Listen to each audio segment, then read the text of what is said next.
Euclid's Elements, Book 3, Proposition 11. If two circles touch one another and their centers be taken and those centers be joined and produced, that line produced will touch the point of contact.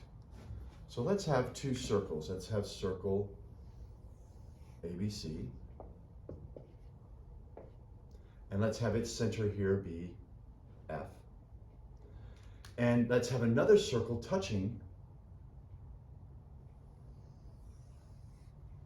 And we'll have this circle be circle, let's have this point A be over here. So here's circle ABC in purple, here's circle ADE in green, and let's take the center of this circle and let's have it be here. So at G, so if we join GF, we're saying that if it's extended, it will come and it will touch this point of contact there.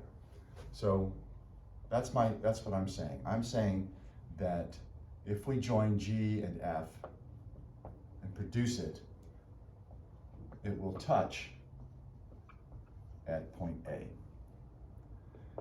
If it doesn't, so proof by a contradiction, then let's say that when we join the centers and we produce them, let's say they will not touch at A.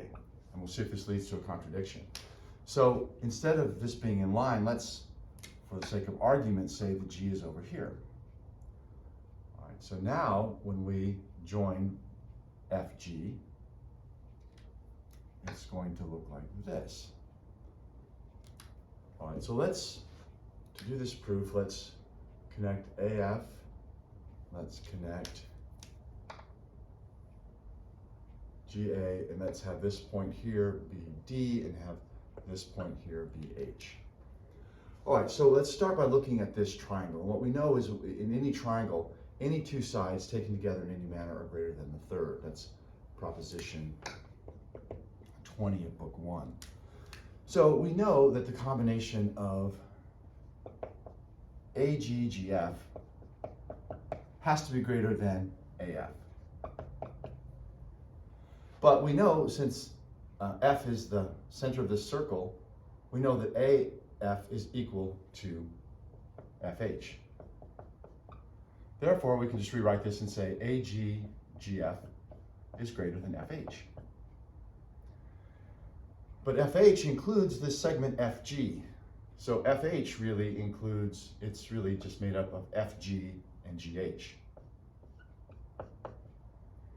So since this term is in both sides, since we have FG in both sides, we can take FG out and we preserve the inequalities. Therefore, the remainder, AG, that remains, is greater than GH. So AG is greater than GH. But we know that AG, now we're looking at the center of the green circle, AG is a radius and GD is a radius. So AD equals GD. So we can just substitute that in, which means that GD is greater than GH. We're saying this is greater than this. What? This is obviously less than this. This is the lesser. GD is the lesser and GH is the greater.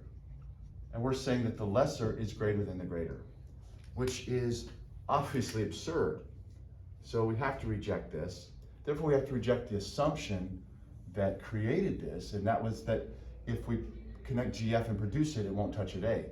Therefore, it will not touch, therefore it will touch. Therefore, we have proven what we were given to prove. That if two circles touch internally, we join their centers and produce them, they touch at the point where the circles touch. QED.